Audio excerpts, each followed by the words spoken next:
Hey everybody, a happy Thursday to you. Thanks for watching us here online on Northern Life. Is this our first show exclusively online here, Ryan? I think it might be, so appreciate you watching. We're on YouTube here. I think we should probably, I think we were probably allowed to post it to Facebook too, so sure. Might have to post it on Facebook as well. Does this mean that we don't have FCC requirements? We can like say stuff that we normally wouldn't say? Like, you know, I'm actually not sure. Should we let it rip? Should we see what happens?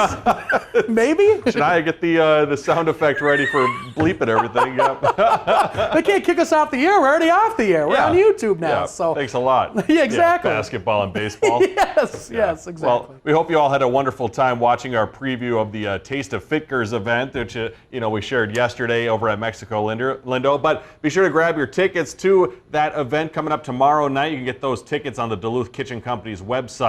$75 a ticket, obviously going towards Second Harvest Northland, which is a great cause. And you think about like $75 for everything that you absolutely get. It's 3 floors of different vendors, whether it's food or drink, and of course it goes to a fantastic cause. So very, very well worth it. That list of places there is huge. Yes. So you're going to have a wonderful time on Friday. Yep, it's going to be an absolute Might have to book blast. your hotel room there too. Right, yeah, just walk right upstairs. Why not? Absolutely perfect.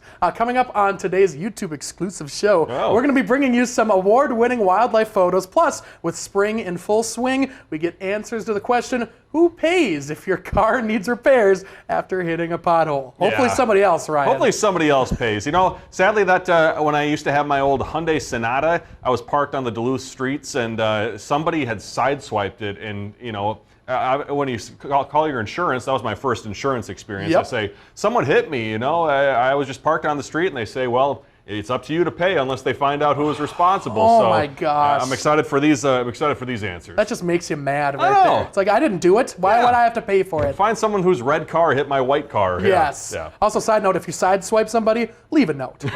Please leave a note. Do the good thing. Yeah. Yep. Be honest. Well, for folks taking to the skies, United Airlines has announced a new level of airline comfort. Check this out. The United Relax Row is a set of United economy seats that can transform into one long couch, creating a more comfortable option for those who are traveling on long-haul flights. Located between Economy and Premium Plus, United is offering up to 12 of those row sections on each plane, and the company says the row comes with that mattress pad, a blanket, pillows, and a children's travel kit for families. United Relax Row is expected to launch in 2027. Oh, but that would make overseas flights there 10 times better. Yeah, that'd be nice. My gosh. Especially if you do have 2 little ones and you're an adult. I think that is an awesome option. However, the process of getting that pad out of the way when you're about to be landing, or like when you start taking off too, you're getting that thing fully assembled. Yeah. It seems like it'd be troublesome. And aren't there times where you need to also have your seatbelt on if there's turbulence, of course, and things like that? How does that work, I wonder? Yeah, our director Shania pointed out that maybe there was a seatbelt that you could wear while the couch is out, but I guess we'll have to see what it looks like, a next year. coffin almost? You strap it across your body as you're laying down? It's kind of sketchy. Just making sure you're not moving around. Does that make you feel better about flying if you have one of those? Because that's one of the worst things on a flight. Also, being a bigger dude, like sitting in the seat is very uncomfortable. So that would make it a lot better for somebody like me. I'm trying to think about it. It'd be one thing to like have a adult and some kids, taking up that row. But if it was like a couple who just like happened to be laying down and cuddling with each other as I walked through, just trying to go to the bathroom, I think you'd be like, okay, PDA, let's leave some space in there, folks. Let's figure it out. Yeah, that's funny. Well, let's get to a little fun feud in the restaurant business. Chili's taking a playful jab at Ruth's Chris Steakhouse after the upscale chain's dress code sparked backlash online. Ruth's Chris now requiring business casual attire, banning things like hats, gym wear, and tank tops. Chili's firing back on social media, joking that the only rule at their restaurants is that you have to be clothed. Now, the moment is fueling a bigger debate about formal versus casual dining. What say you, Ryan Half? I think, I'm all for casual dining. I'm all for, wearing whatever you want. I'm actually big into, wearing flip-flops at a restaurant. Yeah. I think that's fine. But if you are going to a steakhouse, though, you should probably should dress a little nicer. That's one of those things where you got to know your crowd. You got to know what you're going into and prepare for that. I tend to lean towards like the more, country bars, that sort of thing, where you get a fish fry and all that stuff. I could wear sweatpants. And also, like, being in this job right here has kind of changed me a little bit to where I don't really want to dress up as much anymore because I'm always dressed up, Yeah, that's the case too with getting ready for my wedding. I go, I want to find a suit that is a suit that I wouldn't normally wear since I wear a suit every single day. A bow tie, perhaps. Oh, yeah, maybe a bow tie. The other thing too about seeing that dining experience, maybe if you are ordering from a steakhouse to go, then it'd be fine to wear casual, and you walk in Sure. and you pick it up and leave. But if you're going to be there, you might as well match the part. Make it worth it. Don't make them ask you to take off your hat or something like that. I don't know. Wouldn't be too fun. No. In entertainment news, Moana is making waves after Disney dropped his first full trailer. Now, the film stars Dwayne Johnson returning as the character Maui.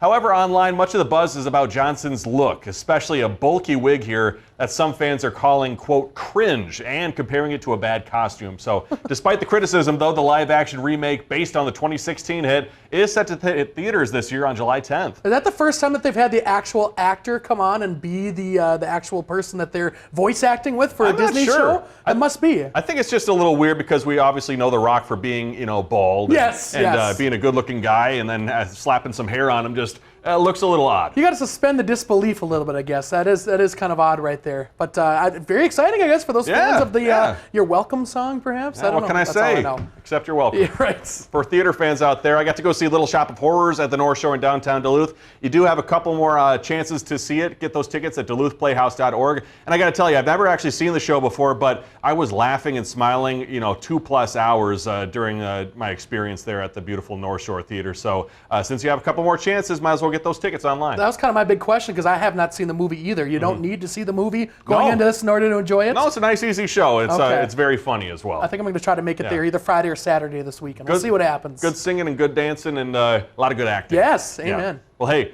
coming up, who pays for all that pothole damage? It might not be insurance, but we'll hopefully get you some answers coming up here next on Northern Live.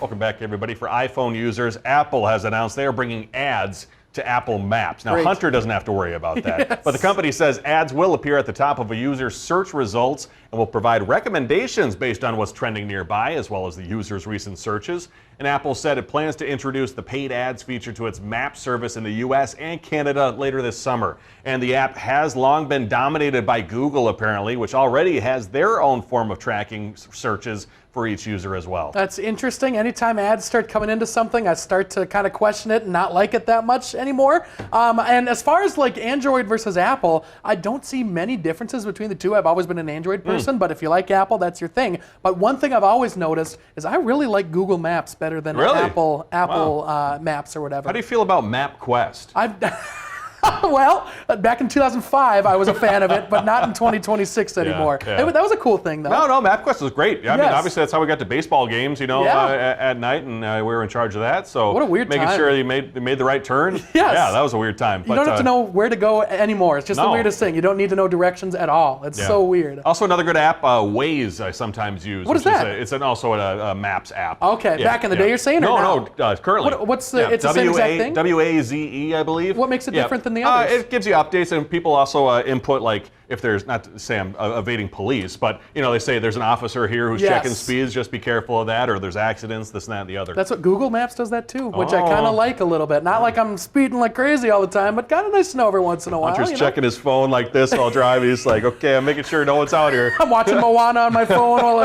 eating a cheeseburger and driving. Yeah, no, don't do that, folks. There's a moose by my place, it looks like. Look out for the moose, everybody. Careful. It's going to come through the windshield. Here in Minnesota, our recent swing from heavy snow to record heat is a recipe for rocky roads, of course. Jeff Wagner explains who foots the bill if your car needs repairs from pothole damages. Spring follows winter. And as the two overlap this month, pothole season emerges. And with that comes flat tires, alignment issues, even bent suspension. Who pays for pothole damage to cars? Good question. Usually it's you or your car insurance. But before we explain those methods, we want to dive into a lesser utilized third option. Can a city, county, or state be held liable for the damage? Yes, but good luck. Drivers can file a claim against the government entity that oversees the road. There's forms online where you can detail the pothole's location and provide copies of a repair estimate or receipt if you already paid. How often are claims paid out? It's somewhat rare. In St. Paul, the city paid for 35% of the pothole claims filed from January 2024 through March 16th of this year. That's significantly higher than the Minnesota Department of Transportation. It paid just 3% of claims over the last 2 years. Why is it so hard to hold a city, county, or state liable? Well, it comes down to whether they knew the pothole existed and had a reasonable amount of time to fix it or warn people. The system is not set up for every damage to get paid by MnDOT, because again, we do have an opportunity to try and know where that pothole is and get it fixed. While road crews are actively looking for potholes, they also need the public's help finding them. Reporting a pothole online raises the chance that a future claim gets paid. And we want to know where these potholes are. We want to get out there and fix them. And that really helps to have the public let us know. If your claim was denied or you didn't bother to file one, that's where car insurance comes into play. Most companies, including State Farm, Progressive, and Geico, will pay for pothole damage so long as your policy has collision coverage. All you'd need to pay is a deductible, which is great if it's less than the cost of the repair. But if it is more, it's cheaper to pay out of pocket. Still, filing a claim with car insurance could be costly in the long run. It would count as a single car collision on your record, which could make your premium go up. U.S. drivers pay an average of $406 for repairs from pothole damage, and about 44 million drivers are impacted each year. So how can you avoid those costly repairs? Check your tires. Make sure they're properly inflated and have good tread depth. That way they can better withstand a pothole's punch. With photojournalist Jose Pascual, Jeff Wagner, WCCO News. Yeah, Hunter, just make sure those tires are filled. Yeah, that's all you gotta do. You can also try slowing down a little bit, making sure that you're not just going 55 and a 40 or whatever and running onto all those big potholes. I don't know. I feel like if you take a little extra time, don't go too fast. I think it's gonna be okay. Many of the times, though, it's too late. That's true. You figure out it's too late. And isn't it the worst when there's water in the pothole? You don't know how deep it is, and then it just, it's the worst sound ever. It was pretty funny. As a kid from the Twin Cities, I saw a couple of the roads that I remembered, Yes. Especially one in St. Paul, which is just awful. A lot of potholes. That's just the worst. Yeah. Well, hey, before I head to break, Minnesota is making a push to host the NFL Draft. Leaders have submitted a bid to bring the 2028 NFL Draft to Minneapolis, centered around U.S. Bank Stadium. The event draws massive crowds, hundreds of thousands of fans, and could bring a major economic boost to the area. And organizers say the plan would also include events around the region and not just downtown. The NFL is expected to announce that winning city at a later date. I think Duluth should also submit a bid for the 2028. Why not bring it up here, huh? Oh, the draft on Lake Superior? It'd be beautiful. Bayfront Right on the Festival waters? Park? Oh my gosh. Was it Milwaukee last year or something? Green Bay. Green Bay. So Yep. it was kind of on the water last year, but why not Duluth? Why not us? Yep. Like coming up, some award-winning shots of nature. We'll see in a bit.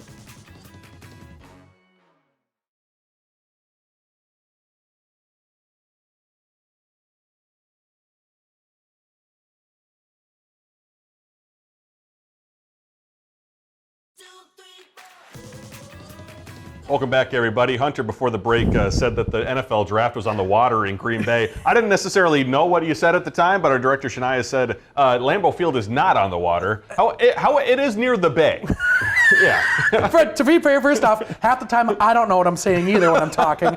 And second off, it's in the bay. It's So right if you there. can pull up my, you're not going to be able to see it at No, all. unfortunately. Lambeau Field's like right here with all the city. And then, let me get the bay It's for you. called Green The bay Bay. is way up there. So, yeah, but it's not on the water. That'd be like if our name was Lake Superior, if our city was called Lake Superior, because it's on Lake Superior. Green Bay, it's in the Green Bay. It's on the water, But the basically. stadium isn't on the water. The stadium Cleveland isn't. Stadium is on the water. That's true. No, Yeah. that's true. Well, but so if they played in Duluth, our stadium isn't on the water. Where's our stadium at? Do we have a stadium? We don't even have a stadium, do we?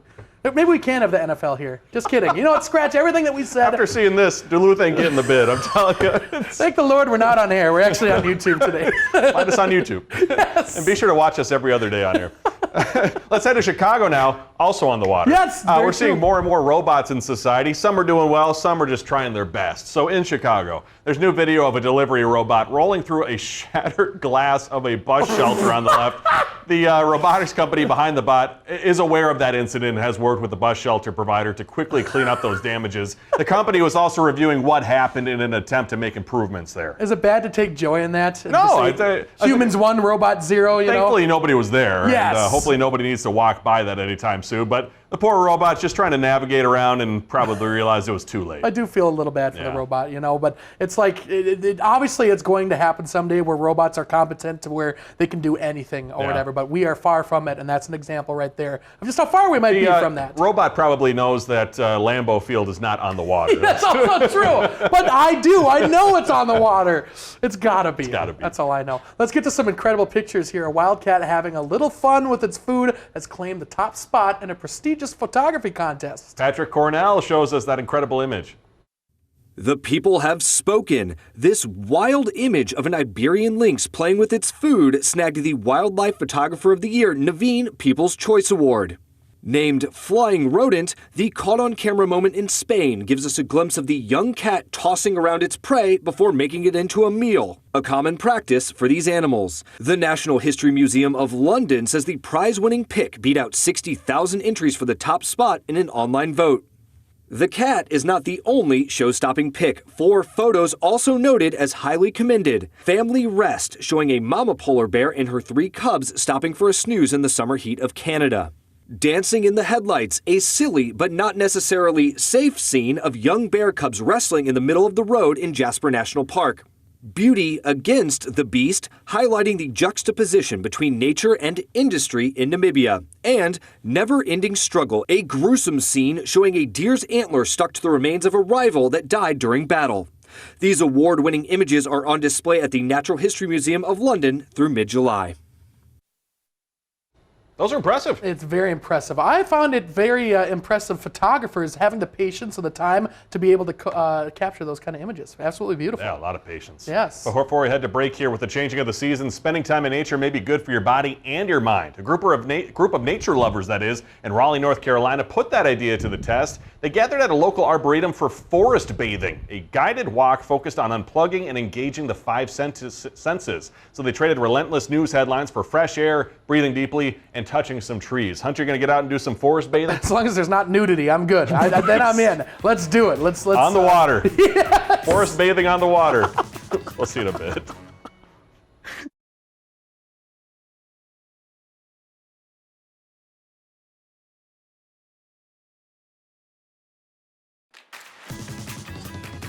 Well, when we see you back on air here tomorrow, I'm going to be sitting down with a conversation, a really fun one here, with one of the organizers behind the annual Cabin Fever Reliever fundraiser, which supports Two Harbors Community Radio. We're even going to hear some tunes from the Two Harbors ukulele group, who are affectionately called Thug. Yeah. Very, how about very a young Hunter McCullough there, too? Gosh. I think it was back in 2017 or something, doing a little emceeing for this event. Oh, very fun. Yeah, super, super fun, and very talented musicians associated with this as well. Coming up on Sunday, I believe, right? Yes, right? this Sunday. Get your tickets now. Two Harbors High School. There you go. Yeah, alma mater. Hey, rock and roll. Before we go, Americans are Two Harbors, by the way, on the water.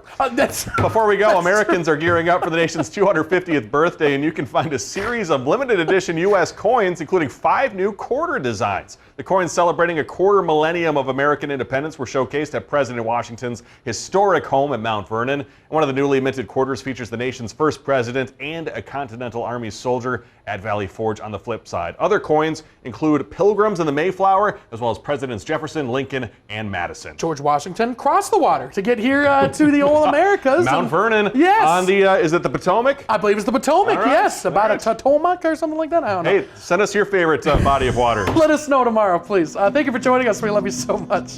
Have a good Thursday.